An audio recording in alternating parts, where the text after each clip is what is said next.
얼마 전 인터넷 신문에서 인도에서 일어난 한 사건 기사를 보게 됐습니다. 한 40대 후반의 남성이 부엌에서 요리를 하고 있던 2000년생인 딸에게 총을 여러 발을 쐈습니다. 그래서 이웃들의 도움으로 즉시 이 딸이 병원으로 이송이 됐지만 이미 사망한 상태였습니다. 이 딸은 전직 프로테니스 선수였는데 부상 때문에 선수 생활을 접고 테니스 아카데미를 운영하고 있었어요. 아마 그 아카데미가 운영이 잘 되었습니다. 그리고 이 아버지, 이 남성도 건물 임대료로 수입을 벌고 있었어요. 그런데 동네 사람들이 이 아버지에게 항상 하는 말이 이런 말이었습니다. 딸이 번 돈으로 생활한다면서 이 남성을 조롱한 거예요. 그래서 그 말에 수치심을 느껴서 딸과 계속해서 갈등을 겪다가 그 수치심을 감당하지 못하고 견디질 못해서 이 딸을 총으로 쏴서 죽여버린 겁니다. 그래서 말 한마디로 인해서 아버지가 딸을 죽이는 비극적인 사건이 일어난 거예요. 또 서울대 공대를 졸업하고요, 공부의 제왕 등 공부를 소재로 한 여러 방송에 출연해서 유명해져서 공부의 신으로 많이 알려진 그 강성태 씨라는 분이 있습니다. 아마 이 자리에 아시는 분들도 계실 거예요. 공신 강성태. 이 강성태 씨는 학창 시절에 매일 또래 친구들에게 얻어맞고, 그리고 넌 공부해도 성적 절대 안 오른다 라고 대놓고 무시를 당하는 학생이었다고 합니다. 심지어 선생님들도 이 강성태 씨를 그렇게 무시했대요. 그런데 어떤 집안의 이유로 시골로 이사를 가면서 전학을 갔는데 어머니와 함께 담임 선생님과 함께 면담을 하게 됐습니다. 그래서 담임 선생님이 어머니가 함께 앉아있는 이 강성태 씨 앞에서 이렇게 말을 한 거예요. 어머니에게, 성태는 제가 눈에 넣어도 아프지 않을 것 같습니다. 가족과 친척을 제외하고는 이렇게까지 칭찬해 준 것이 처음이었다고 강성태 씨가 말하더라고요. 그래서 이 말이 너무 기쁘고 좋아서 선생님을 보러 교무실에 가는 것이 그날부터 너무도 좋아졌다고 합니다. 그리고 수업도 열심히 들으면서 공부를 열심히 하게 되었고, 이제 그 결과가 이제 공신이 돼서 또 많은 사람들에게 어떻게 공부를 할 것인지 가르치는 그 자리에까지 오게 되었다는 거예요. 자, 선생님의 말 한마디가 강성태 씨의 인생을 바꾸었습니다. 자, 그러면 두 사건을 통해서 종합을 해보면 말 한마디가 사람을 죽이기도 하고 사람을 살리기도 합니다. 말은 사람을 흥하게도 할 수 있고 망하게도 할 수 있습니다. 말은 사람을 행복하게도 하고 불행하게도 합니다. 그래서 말에는 오늘 말씀의 제목처럼 힘이 있습니다. 우리가 하는 말에 힘이 있어요. 그래서 언어 철학자들이 일정한 상황 속에서 구체적으로 표현된 말이 삶을 창조하는 힘을 가지고 있다는 것을 연구를 통해서 발견을 했습니다. 그래서 이 언어 철학자들이 이것을 뭐라고 정의를 내렸냐면 현실을 형성하는 말의 힘이다라고 정의를 한 거예요. 자, 그런데 현실을 형성하는 말의 힘이 있다는 것을 분명히 발견을 했고 정의를 했는데 이 언어 철학자들이 이런 말을 했습니다. 말의 힘이 있다는 것은 알겠는데 왜 말의 힘이 있는지는 모르겠다라고 이 언어 철학자들이 인정을 했어요. 자, 근데 여러분 오늘 함께 읽은 성경 말씀 잠언 18장 21절인데요. 우리 다시 한번 읽어보겠습니다. 죽고 사는 것이 혀의 힘에 달렸나니 혀를 쓰기 좋아하는 자는 혀의 열매를 먹으리라. 자, 무슨 말씀이냐면 성경이 우리가 하는 말에 힘이 있다라고 말씀을 하고 있어요. 자, 그러면 질문을 던져보죠. 왜 우리가 하는 말에 힘이 있을까? 두 가지 이유가 있습니다. 첫 번째는 우리가 하는 말에 창조적인 능력이 있기 때문입니다. 자, 하나님의 세상을 창조하셨습니다. 그래서 창세기 1장을 보시면 여러분이 아시는 것처럼 하나님께서 창조하실 때 그 창조 사건의 기사가 기록이 되어 있는데, 잘 보시면, 자세히 살펴보시면 반복적으로 나오는 패턴, 반복적으로 사용되는 표현들이 있어요. 바로 이런 표현들입니다. 하나님이 이르시되 무엇이 있었고 하나님이 이르시되 그대로 되니라요. 이게 계속 반복됩니다. 자, 하나님이 태초에 말씀하셨습니다. 말씀하시자 그대로 되었습니다. 그것이 하나님께서 보시기에 좋았어요. 이게 바로 하나님의 천지창조입니다. 자, 창세기 1장 27절 함께 보실까요? 함께 한 목소리 한번 읽어보겠습니다. 하나님이 자기 형상 곧 하나님의 형상대로 사람을 창조하시되 남자와 여자를 창조하시고. 자, 말씀으로 천지를 창조하신 하나님께서 자기의 형상대로 남자와 여자, 즉 사람을 창조하셨습니다. 그러니까 하나님은 자신과 닮은 사람을 창조하신 거예요. 자, 하나님도 말하고 사람도 말합니다. 성경은 하나님의 말씀과 사람의 말을 표현할 때 같은 단어를 사용합니다. 말씀하시는 하나님이 말씀하시는 하나님의 형상을 따라서 말하는 사람을 창조하셨습니다. 혼돈하고 공허하며 흑암이 깊음 위에 있었던 세상이 하나님의 창조를 통해서 보시기에 심히 좋게 변화가 되었습니다. 하나님께서 말씀으로 하신 일이에요. 자, 그 말을 하나님은 우리에게 주셨습니다. 그러니까 하나님은 사람에게 창조하는 능력이 있는 말을 주셨어요. 그렇기 때문에 우리가 하는 말에 힘이 있습니다. 자, 근데 안타깝게도 사람은 죄 때문에 타락을 했습니다. 그리고 말도 함께 타락했어요. 말 속에 있는 창조적인 능력이 어떤 식으로 발현되기 시작했냐면 아주 파괴적인 능력을 구현하는 식으로 변질이 되어버렸습니다. 자, 야고보서 3장 6절에서 8절 말씀 같이 한번 읽어보겠습니다. 혀는 곧 불이요 불의의 세계라. 혀는 우리 지체 중에서 온 몸을 더럽히고 삶의 수레바퀴를 불사르나니 그 사르는 것이 지옥불에서 나느니라. 혀는 능히 길들일 사람이 없나니 쉬지 아니하는 악이요 죽이는 독이 가득한 것이라. 자, 이 말씀 그대로 죄로 인해서 타락한 사람의 말은 불이죠. 불의의 세계입니다. 변질되고 타락한 말이 온몸을 더럽히고 삶의 수레바퀴를 불사릅니다. 삶의 수레바퀴를 불사르는 한 인생을 허물어뜨릴 수 있다는 말이죠. 그래서 죄는 창조적인 능력을 그 쉬지 않는 악 그리고 죽이는 독으로 완전히 변질시켜버린 거예요. 그러나 하나님은요, 죄로 타락한 사람을 구원하시기 위해서 독생자 예수 그리스도를 이 땅에 보내셨습니다. 이 세상에 오신 예수님께서 많은 일을 하셨는데 한번 볼까요? 자, 예수님께서 가나안 여인의 딸을 치료하실 때 이렇게 하셨습니다. 같이 한 목소리 한번 읽어보겠습니다. 이에 예수께서 이르시되 여자여 내 믿음이 크도다. 내 소원대로 되리라 하시니 그때로부터 그의 딸이 나으니라. 자, 보십시오. 이르시되 그때로부터 그의 딸이 나으니라. 그대로 되니라죠. 자, 또 예수님께서 바다를 잠잠케 하실 때 하셨던 말씀 같이 한번 또 읽어보겠습니다.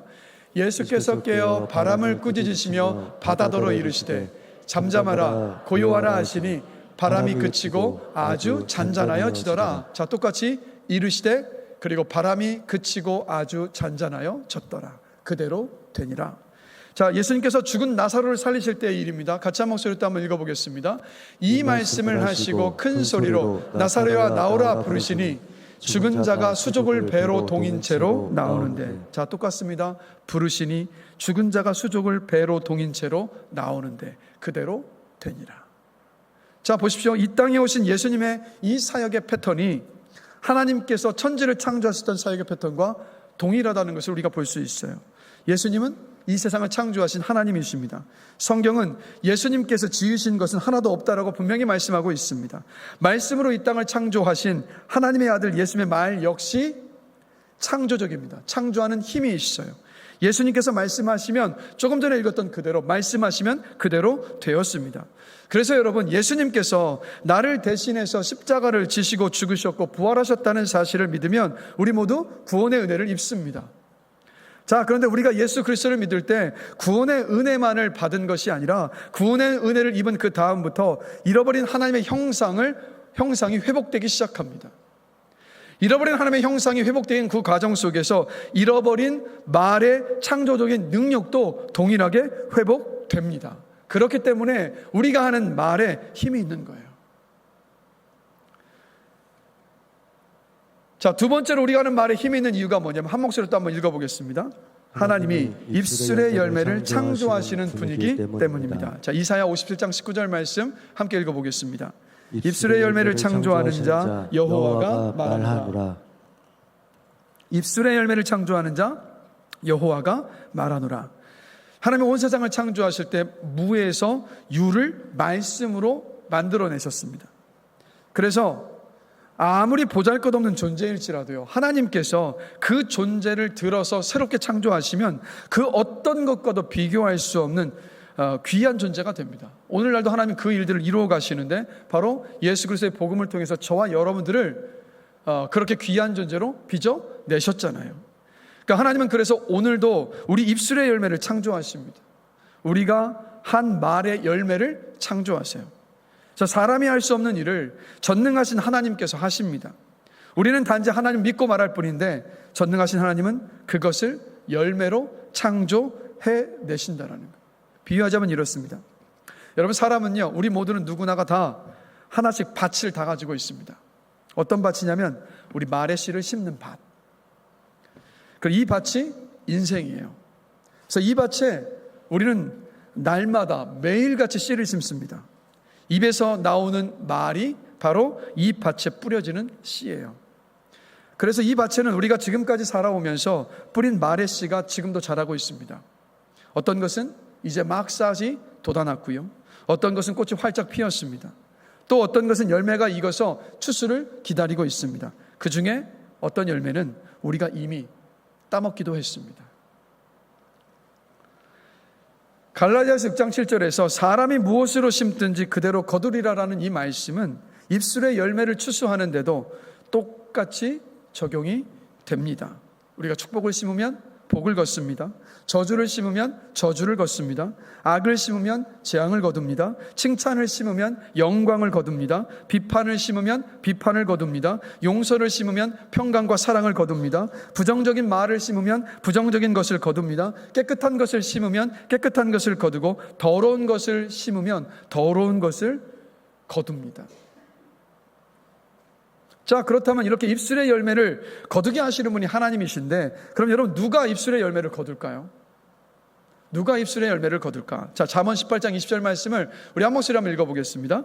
사람은 입에서 나오는 열매로 말미암아 배부르게 되나니 곧 그의 입술에서 나오는 것으로 말미암아 만족하게 되느니라. 자, 그의 말하는 사람의 입에서 나오는 것으로 만족하게 된다. 일반적으로는 말의 씨를 뿌린 그 당사자, 바로 그 사람이 그 말의 열매를 거둡니다.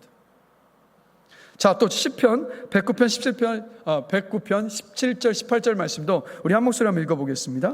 그가 저주하기를 좋아하더니 그것이 자기에게 임하고 축복하기를 기뻐하지 아니하더니 복이 그를 멀리 떠났으며 또 저주하기를 옷 입듯 하더니 저주가 물같이 그의 몸속으로 들어가며 기름같이 그의 뼛속으로 들어갔나이다. 아멘. 뭐라고 말씀합니까? 저주하기를 좋아한다면 그것이 저주한 자신에게 임한다고. 다른 사람을 향해서 했었던 저주가 자신에게 임한다라고 말씀하고 있습니다. 축복하는 것을 기뻐하지 않으면 복이 그를 멀리 떠나게 될 것이라고 말씀하고 있어요. 자, 뭡니까? 바로 말한 사람이 그 말의 열매를 추수한다는 것을 동일하게 말씀하고 있어요. 그래서 말의 열매를 누가 거두냐면 그 말을 내뱉은 사람이 그 말의 결과, 그 말의 열매를 거두게 됩니다. 자, 또 말씀을 보시겠습니다. 사무엘상 2장 20절 21절 말씀입니다. 같이 읽겠습니다. 엘리와 엘가나와 그의 아내에게 축복하여 이르되 여호와께서 이 여인으로 말미암아 너에게 다른 후사를 주사 이가 여호와께 간구하여 얻어바친 아들을 대신하게 하시기를 원하노라 하였더니 그들이 자기 집으로 돌아가매 여호와께서 한나를 돌보시다. 그로 하여금 임신하여 세 아들과 두 딸을 낳게 하셨고 아이 사무엘은 여호와 앞에서 자라니라. 아멘. 자, 보십시오. 엘리 제사장이 사무엘을 하나님께 드린 엘가나와 그의 아내 한나를 위해서 축복의 말이라는 그 씨를 심었습니다. 근데 이 말을 한나가 세 아들과 두 딸을 낳는 것으로 추수를 했어요.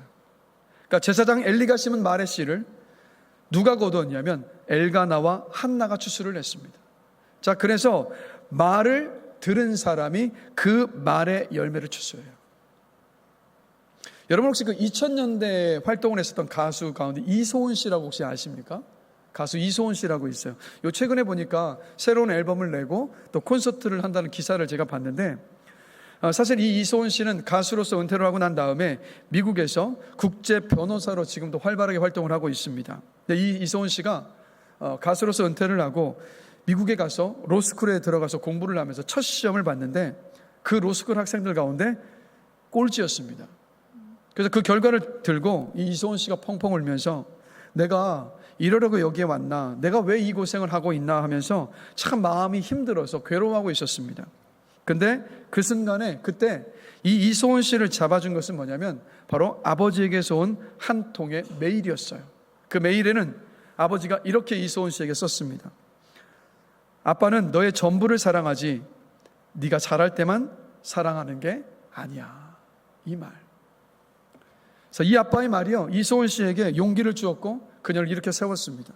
그래서 로스쿨에서 첫 시험에서는 꼴찌였지만 그러나 그 시간들을 지나왔고 뉴욕에서 촉망받는 변호사로 성장해서 지금까지도 활동을 하고 있어요. 그리고 치열한 뉴욕 생활을 하면서 가장 힘이 되어 주었던 것도 바로 아버지의 말이었다고 합니다. 그래서 이소은 씨가 하는 말이 자라면서 아버지에게 가장 많이 들은 말이 영어로 이 말이었다고 합니다. Forget about it. 다 잊어버려. 이 말. Forget about it. 그러니까 실패했거나 좋지 않은 일을 겪었거나 실수했던 일들이 있을 때마다 이소은 씨의 아버지는 이소은 씨에게 항상 말하는 거예요. Forget about it. 다 잊어버리라고. 그래서 아버지의 이 말, Forget about it. 다 잊어버리는 이 말이 다시 훌훌 털고 일어서서 또다시 자신의 삶을 도전할 수 있게 만들었던 힘이 되었다라는 거예요. 자, 보십시오. 아버지의 한 말을 들은 이소은 씨가 그 말의 열매를 거두었어요. 하나님은 입술의 열매를 창조하시는 분이십니다. 그렇기 때문에 입술의 열매는 누군가가 추수합니다. 그 말의 씨를 심은 사람, 그 말의 씨를 뿌린 사람이 추수하기도 하고, 그 말을 들은 사람이 추수하기도 하고, 아니면 그 말을 한 사람이나 그 말을 들은 사람이나 두 사람이 동시에 추수하기도 합니다. 자, 여러분, 남자가 하루에 몇 단어를 말하는지 아십니까? 19,000단어라고 합니다. 자, 그럼 우리 여성들은 하루에 몇 단어를 말할까요? 남자가 19,000단어니까 여성들은 몇 단어를 말할까요? 네? 셀 수 없이 많이요? 근데 얼마 차이가 안 나요. 남성은 하루에 19,000단어를 말하고요, 여성은 하루에 2만 단어를 말한다고 합니다. 그래서 가만히 보시면 남성들도 수다스럽습니다. 남자끼리 만났을 때 정치 이야기, 군대 이야기 하면 끝이 없잖아요.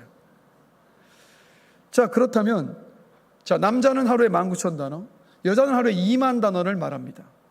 무슨 말이냐면 우리는 매일 정말 많은 말의 씨를 뿌리며 살고 있어요. 그러니까 현재 저와 여러분의 모습은 바로 우리가 뿌린 말의 씨의 그 결과입니다. 그렇기 때문에 우리는 누가 추수해도 좋은 말의 씨를 심어야죠.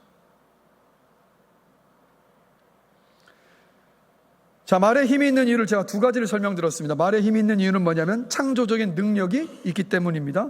두 번째로 하나님께서는 입술의 열매를 창조하시는 분이시기 때문입니다. 즉 말에 힘이 있는 이유는 하나님께서 계시기 때문이에요. 그렇기 때문에 입술의 열매를 창조하시는 하나님 아버지 앞에서 분노의 말, 부정적인 말, 냉소적인 말, 불평하는 말, 낙담시키는 말, 비판적인 말, 비난하는 말, 의심하는 말, 질투의 말, 그리고 험담이 아닌 긍정적인 말, 존중하는 말, 칭찬하는 말, 감사하는 말, 격려하는 말, 위로하는 말, 축복의 말, 사랑의 말, 믿음으로 하는 말을 할 수 있는 저와 여러분이 되기를 주님의 이름으로 간절히 축원합니다. 즉 이런 말들을 통해서 그런 말에 합당한 선한 열매를 거두는 인생들이 되시기를 간절히 기도합니다. 그래서 아마 말씀을 들으시면서 이런 결단을 하신 분이 계실 수도 있어요. 누가 추수해도 좋은 말의 씨를 내가 오늘부터 심자. 오늘부터 정말 좋은 말을 하자라고 마음에 결심하신 분들이 이 자리에 계실 겁니다. 자, 그런데 좋은 말의 씨를 심는 그 일이 여러분 우리의 결심과 노력으로 쉽게 될 수 있는 일일까요? 아닐까요? 쉽게 되질 않아요. 그러니까 제 말이 아니라 자, 야고보서 3장 8절인데 한 목소리 한번 읽어보겠습니다. 같이 읽습니다. 혀는 능히 길들일 사람이 없나니 쉬지 아니하는 악이요 죽이는 독이 가득한 것이라. 자, 말씀이 뭐라고 말합니까? 혀는 능히 길들일 사람이 없나니. 다들 인정하실 거예요. 우리의 혀를 길들이는 것, 우리의 언어를 바꾸는 것, 우리의 말의 습관을 변화시키는 것 정말 어렵습니다. 우리의 결단, 의지, 노력으로 될 수 있는 일이 아니에요. 자, 비유를 들자면 사과나무가 한 그루가 있습니다. 매해 빨갛고 윤기나는 맛있는 사과가 이 사과나무에 열렸어요. 그런데 어느 해부터 물컹물컹한 사과가 맺히기 시작을 했고요. 그 다음 해 되니까 썩어서 쭈글쭈글해진 그런 사과가 몇 개가 달려 있었습니다. 그러면 막 이 사과나무를 살리려면 마트에서 신선한 사과를 사다가 다 알면 이 사과나무에 좋지 않은 열매가 맺히는 것이 해결이 됩니까? 안 됩니까? 아무 소용이 없는 일이잖아요. 자, 원인은 어디에 있습니까? 사과나무에 좋지 않은 열매가 맺혔던 원인은 뭡니까? 그 뿌리잖아요. 뿌리가 잘못됐기 때문에, 뿌리가 썩어 있기 때문에 썩은 열매를 맺는 겁니다. 예수님께서 마태복음 12장 34절과 35절을 보면 이런 말씀을 하셨습니다. 같이 한 목소리로 읽습니다. 독사의 자식들아, 너희는 악하니 어떻게 선한 말을 할 수 있느냐? 이는 마음에 가득한 것을 입으로 말함이라. 선한 사람은 그 쌓은 선에서 선한 것을 내고 악한 사람은 그 쌓은 악에서 악한 것을 내느니라. 말의 문제는요, 단순하게 말을 하는 언어의 구사력의 문제, 어휘력을 얼마나 가지고 있느냐, 그 문제가 아니라 예수님의 이 말씀을 통해서 본다면 말의 문제는 어떤 문제냐면 우리의 마음의 문제. 마음을 지배하는 것이 우리의 말을 지배합니다. 우리 입에서 나오는 말이 우리의 마음의 상태를 보여줍니다. 쓴 말은 쓴 마음에서 나옵니다. 비난하는 말은 비난하는 마음에서 나옵니다. 아첨하는 말은 속이는 마음에서 나옵니다. 모함하는 말은 예수님의 사랑이 거하지 않는 마음에서 비롯됩니다. 그렇기 때문에 우리가 단순하게 내일부터 좋은 말 해야지, 다음부터 좋게 말해야지라고 결단하는 것만으로는 우리의 마음이, 우리의 말이 변하진 않습니다.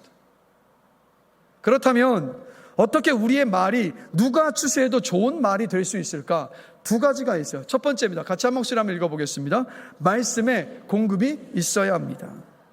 제가 대학 시절에 제 친구들이요, 당구를 정말 좋아했습니다. 저는 이제 같이 따라다니긴 했었지만 저는 별로 당구가 재밌질 않았는데 제 친구들은 당구가 너무 좋아서 그냥 안지나 서나 당구 생각이었습니다. 자, 그러니 안지나 서나 당구 생각이니 만나면 무슨 얘기할까요? 당구 얘기합니다. 자, 또 세상의 뉴스와 소식만 들으면 어떻게 하죠? 만나면 무슨 얘기합니까? 뉴스에서 들었던 그 소식, 그 이야기를 하잖아요. 자, 증권이나 부동산에 마음이 가 있는 사람은 만나면 어떤 얘기하죠? 증권 얘기, 부동산 얘기합니다. 그리고 또 자녀의 입시에 정말 모든 마음과 생각이 다 쏠려 있는 부모는 만나면 무슨 얘기하죠? 학원 이야기하고 공부 이야기하고 대학 이야기하고 입시의 이야기를 합니다.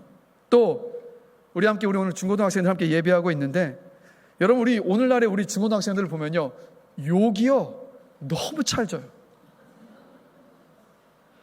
어떻게 이렇게 욕을 잘하는지 모르겠어요. 한 사람도 빠짐없이. 왜 그런가 가만히 보니까 이유는 단순합니다. 학교에 가면 다 욕하거든요. 욕하는 욕을 듣고 있으니까 그 욕이 나와요. 너무 자연스럽게. 그래서 여러분, 이런 말이 있습니다. 입으로 먹는 것은 배로 가고 귀로 듣는 것은 마음으로 간다. 그러니까 우리 마음에 공급되는 것이 우리의 입으로 나옵니다. 사도행전 27장을 보면 사도 바울이 로마로 압송되는 배를 타고 로마로 가고 있었습니다. 그런데 그 배가 폭풍우를 만났어요. 여러 날 동안 해도 그리고 별도 보이질 않을 만큼 칠흑 같은 어둠 가운데 있었습니다. 풍랑 때문에 배가 침몰할 것 같아서 선원들이 짐을 다 바다에 던지면서 사투를 벌였지만 그래도 살 가망이 전혀 보이질 않는 정말 암울한 상황 가운데 놓여 있었습니다. 배에 타고 있었던 모든 사람들이 다 낙심하고 두려워하고 있을 때 사도 바울이요, 그들을 향해서 이렇게 말을 해요. 사도행전 27장 22절인데 우리 한 목소리로 한번 읽어보겠습니다. 내가 너희를 권하노니 이제는 안심하라. 너희 중 아무도 생명에는 아무런 손상이 없겠고 오직 배뿐이리라. 자, 이렇게 말하면서 그 배에 정말 패닉 상태에 빠져 있었던 그 배에 타고 있었던 모든 사람들을 바울이요 안심시키고 있어요. 여러분, 힘든 때, 위기의 때에 소망의 말, 믿음의 말, 평안케 하는 말을 바울이 했던 거였습니다. 자, 바울이 어떻게 이럴 수 있었을까요? 똑같이 그도 그 배에서 침몰 위기에 있었던 뱃속에서 죽을지 모를 위협 가운데 있었는데 어떻게 바울이 이런 말을 할 수 있었을까? 자, 그 다음 말씀을 보면 답을 알 수가 있어요. 같이 한번 읽어보겠습니다. 내가 속한 바 곧 내가 섬기는 하나님의 사자가 어젯밤에 내 곁에 서서 말하되 바울아 두려워하지 말라. 내가 가이사 앞에 서야 하겠고 또 하나님께서 너와 함께 항해하는 자를 다 내게 주셨다 하였으니 그러므로 여러분이여 안심하라. 나는 내게 말씀하신 그대로 되리라고 하나님을 믿노라. 바울에게 무엇이 있었습니까? 바울의 마음 안에 하나님의 말씀이 있었어요. 그 말씀이 있었기 때문에 그 위험한 때, 그 위기의 때에 소망의 말, 믿음의 말, 혼비백산에서 패닉 상태에 빠져 있었던 그들을 평안케 하는 말을 바울이 할 수 있었던 거였습니다. 여러분, 히브리서 4장 12절 함께 보실까요? 여러분, 너무 잘 아시는 말씀인데 우리 같이 한 목소리 한번 읽어보겠습니다.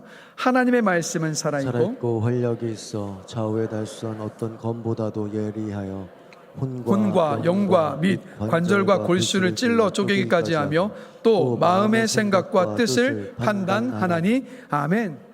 자, 이 말씀을 보십시오. 하나님의 말씀은 살아 있습니다. 하나님의 말씀에는 생명력이 있습니다. 그렇기 때문에 이 말씀이 우리의 마음 안에 심겨지면 우리의 마음을 변화시킵니다. 내 말이 변화되기를 바라신다면, 누가 추수해도 좋을 말의 씨를 정말 심기를 원하신다면, 나도 살리고 다른 사람도 살리는 말인 믿음의 말, 소망의 말, 격려의 말, 용기를 주는 그 말을 하고 싶으시다면 다른 데 있는 것이 아니라 부지런히 하나님의 말씀을 읽고 들으셔서 그 마음에 말씀을 심어야 합니다. 하나님의 말씀을 마음 안에 심게 되시길 주님의 이름으로 축원합니다. 그 말씀이 여러분 안에 심겨져서 여러분의 마음이 변화되어져서 어렵고 힘들고 고통스러운 때를 지나고 있는 나 스스로에게 이렇게 믿음으로 말씀을 붙잡고 선포할 수 있었으면 좋겠습니다. 내 영혼아, 내가 어찌하여 낙심하며 어찌하여 내 속에 불안해하는가? 너는 하나님께 소망을 두라. 그가 나타나 도우심으로 말미암아 내가 여전히 찬송하리로다 라고 그렇게 말할 수 있는 여러분이 되시기를 주님의 이름으로 축복합니다. 어려움 가운데 내 곁에 이웃들을 만났을 때 하나님이 일하십니다. 하나님은 모든 것을 합력하여 선을 이루시는 분이십니다. 그러니 용기를 내십시오. 소망을 잃어버리지 마십시오라고 그 사람을, 그 이웃을 살리는 말을 하시는 여러분들 되시기를 축복합니다. 또 우리 사랑하는 자녀들에게 너 뭐해라, 왜 이렇게 해나 질타하고 질책할 것이 아니라 하나님이 너의 삶을 이끌고 계신다. 너의 삶은 오늘보다 내일이 더 아름다울 거야 라고 우리 자녀들을 축복할 수 있는 우리 부모들이 되기를 주님의 이름으로 간절히 축원합니다. 말씀이 우리 안에 심기고 심기운 말씀이 나도 살리고 다른 사람도 살리는 그 말로 나올 수 있게 되기를 간절히 축원합니다. 말의 변화는 마음판의 변화로부터 시작됩니다. 두 번째입니다. 우리의 마음의 변화, 우리의 말이 변화되려면 무엇이 필요한가? 같이 읽겠습니다. 하나님의 사랑으로 채워져야 합니다. 하나님의 사랑으로 채워져야 돼요. 여러분, 죄는 근본적으로 반사회적입니다. 왜냐하면 죄의 뿌리가 자기 중심성이기 때문에. 그래서 죄는 다른 무엇보다도 자기 자신을 더 사랑하게 만들고 자기 자신만 살피게 만듭니다. 죄는 내가 원하는 대로, 내 방식대로, 내 뜻대로, 내가 정한 나만의 작은 세상에 갇혀 살게 만들어버립니다. 그렇기 때문에 거친 말, 추한 말, 정죄하는 말, 이기적인 말, 교만한 말, 냉소적인 말, 비판하고 비난하는 말, 험담 같은 지극히 자기중심적이고 관계를 깨는 말을 쏟아내게 만들어요. 자, 요한일서 4장 9절 함께 보실까요? 우리 같이 한 목소리 한번 읽어보겠습니다. 하나님의 사랑이 우리에게 이렇게 나타난 바 되었으니 하나님이 자기의 독생자를 세상에 보내심은 그로 말미암아 우리를 살리려 하심이라. 아멘. 자, 보십시오. 그로 말미암아 우리를 살리려 하심이라. 예수님의 십자가의 사랑 때문에 우리가 살아났습니다. 죄의 사슬을 끊고 죄와 사망에서 자유하게 되었습니다. 예수님의 부활의 생명이 저와 여러분 안에 있습니다. 그래서 뭘 말합니까? 즉 예수님의 사랑이 우리를 살리셨던 것처럼 사랑은요, 사람을 살립니다. 그렇기 때문에 우리가 사랑으로 충만할 때 우리의 말에도 변화가 나타납니다. 나 같은 죄인을 살리시기 위해서 십자가에 달려 죽으신 그 주님의 사랑, 그 십자가의 사랑에 대한 감사가 우리 안에 가득할 때, 그때 긍정적인 말, 존대하는 말, 배려하는 말, 친절한 말, 격려하는 말, 위로의 말, 축복의 말, 사랑의 말, 믿음의 말로 다른 사람을 살릴 수 있어요. 한번 돌아보십시오. 여러분이 예수를 처음 만나셨을 때, 아니면 신앙생활 해가시면서 주님의 그 십자가의 사랑이 너무도 커서 내 안에 그 주님의 사랑으로 충만해져 있었을 때 여러분의 언어가 어땠었는지, 부정적인 언어가 아니라, 다른 사람을 죽이는 언어가 아니라 그 예수의 사랑으로 충만해져 있을 그때 우리는요, 다른 사람을 살리는 생명의 말을 했잖아요. 주님의 그 사랑으로 충만해져 있을 때, 그때 우리 언어가 바뀝니다. 요한일서 4장 10절 함께 보실까요? 같이 읽겠습니다. 사랑은 여기 있으니 우리가 하나님을 사랑한 것이 아니요 하나님이 우리를 사랑하사 우리 죄를 속하기 위하여 화목제물로 그 아들을 보내셨습니다.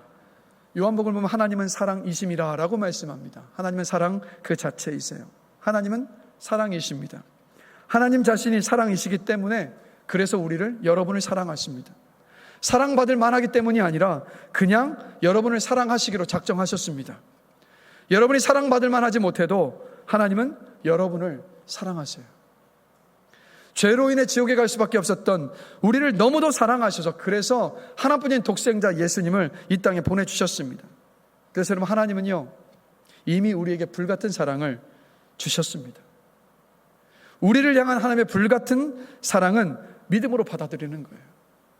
나 같은 죄인을 살리시기 위해 죽으신 십자가의 그 주님을 매일 바라보고 묵상하면서 하나님의 사랑을 알고 믿음으로 받아들이면서 정말 그 사랑으로 충만케 되시는 여러분들 되시기를 주님의 이름으로 간절히 기도합니다. 바람은요, 그 십자가를 묵상하시고 여러분에게 하나님께서 주셨던 그 은혜를 한번 돌아보시고, 또 말씀을 읽고 말씀을 묵상하시는 가운데에서 내가 너를 사랑한다라는 하나님의 그 음성을 듣게 되시기를 전 간절히 기도합니다. 그래서 하나님의 사랑을 알고 그 사랑을 누리고 그 사랑으로 충만케 되어서 우리의 마음이 변화되고, 그리고 우리의 말이 변화될 수 있는 그런 은혜가 있게 되기를 간절히 기도합니다. 그리고 또 우리 이렇게 기도해야 돼요. 하나님, 저에게 사랑을 주세요라고. 사랑을 달라고 기도해야 합니다. 자, 요한복음과 요한 1서와 요한 2서와 요한 3서를 쓴 사람이 누구죠? 어떤 사도가 썼습니까? 사도 요한입니다. 자, 사도 요한의 별명이 뭔지 아세요? 사랑의 사도죠. 사랑의 사도입니다. 그래서 요한 1, 2, 3서를 보면 사도 요한은 항상 사랑을 말하지만, 그런데 여러분, 사실 사도 요한은 사랑의 사람이 아니었습니다. 우레의 아들이라는 별명을 예수님께서 직접 지어주실 만큼 성질이 대단했던 사람, 이게 사도 요한입니다. 그런 사도 요한이 사랑의 사도가 되었어요. 요한이 사랑하기로 결심했기 때문에 그렇게 되었을까요? 아니면 사랑하는 훈련을 받았기 때문에 사도 요한이 사랑의 사도가 되었을까요? 아닙니다. 여러분, 예수님이 십자가에 달리시기 전에 사랑에 대한 말씀들을 아무리 많이 요한에게 주셨을지라도 요한은 변하지 않았거든. 그런데 그랬던 요한이 오순절날 마가의 다락방에서 성령을 받고 나서 이 요한이 뒤집어졌습니다. 자, 그래서 뒤집어지고 난 다음에 사도 요한이 사랑의 사도가 되었어요. 사랑은 그래서 하나님이 우리 가운데에서 역사하셔야 우리 가운데 사랑이 피어날 수 있습니다. 그렇기 때문에 저와 여러분의 안에 사랑이 없다면 그것은 회개할 문제가 아니라 기도해야 할 문제라는 거예요. 돌아보시면서 내가 누군가를 사랑할 사랑이 없다면 우리 함께 기도하기를 원합니다. 하나님, 저에게 사랑을 주시옵소서라고. 우리가 그 사랑을 구하며 기도할 때 하나님께서 그 사랑을 우리에게 부어주실 줄로 믿습니다. 그래서 우리가 그 사랑이 부어진다면, 우리가 누군가를 사랑하게 된다면, 그럴 때 여러분, 우리의 말이 변합니다. 그 사람을 사랑하면, 우리 안에 사랑이 채워져 있어서 사랑으로 대하기 시작하면 우리의 언어가 바뀌잖아요. 그래서 여러분, 다시 한번 말씀드립니다. 십자가의 주님을 바라보면서 깊이 묵상하시면서 우리에게 이미 주신 하나님의 그 불꽃 같은 사랑이 여러분에게 지식이 아니라, 관념이 아니라 실제가 되기를 축원합니다. 그리고 하나님, 저에게 사랑을 주세요라고 간구하며 기도하면서 하나님께서 사랑을 여러분에게 부어주시기를 주님의 이름으로 축복합니다. 그래서 우리의 마음이 사랑으로 채워져서 우리의 언어가 변화되는 기적과도 같은 놀라운 그 은혜가 우리의 삶 가운데 나타나게 되기를 주님의 이름으로 간절히 축원합니다. 우리 찬양팀 다 올라와 주실까요? 말씀을 마무리하겠습니다. 시편 37편 23절 24절 말씀인데요, 우리 같이 한 목소리 한번 읽어보겠습니다. 여호와께서 사람의 걸음을 정하시고 그의 길을 기뻐하시나니 그는 넘어지나 아주 엎드러지지 아니함은 여호와께서 그의 손으로 붙으심이로다. 저는 이 말씀이요, 이렇게 들리더라고요. 괜찮아, 너의 존재 자체가 나에겐 기쁨이란다. 다시 시작해. 내가 너를 다시 일으켜 세워주마. 넘어졌지만 그거 잠시 동안이야. 아주 엎드러지지는 않는단다. 왜냐하면 내가 너를 지금 붙들고 있기 때문이야. 그러니 괜찮아, 다시 일어나. 전 주님의 이 음성으로 들려요. 여러분, 우리가 이 세상을 살아가면서 우리를 사랑하시는 주님의 그 음성을 들으면 우리 곁에 내가 사랑하는 이들에게도 똑같이 말할 수 있어요. 괜찮아요. 주님이 다시 일으켜 세워주실 것입니다 라고. 그렇게 위로와 격려의 말을 할 수 있습니다. 말에 힘이 있기 때문에 우리가 전했던 그 말이 바로 그 사람을 살릴 수 있습니다. 우리의 내면을 생명의 말씀으로 채울 수 있게 되기를 간절히 기도합니다. 우리가 하나님의 사랑으로 채워져서 사랑할 수 있게 되기를 기도합니다. 그래서 우리의 언어가 바뀌는 은혜가 있게 되기를 주님의 이름으로 간절히 축원합니다. 그래서 우리가 사랑하는 가족들에게, 교회의 믿음의 식구들에게, 그리고 우리의 이웃들에게 긍정적인 말, 존대하는 말, 배려하는 말, 친절한 말, 격려하는 말, 위로의 말, 축복하는 말, 사랑의 말, 겸손한 말, 믿음의 말, 바로 이처럼 사람을 살리는 말을 해서 나도 살고 다른 사람도 살리는 정말 복된 인생들이 되시기를 주님의 이름으로 간절히 축원합니다.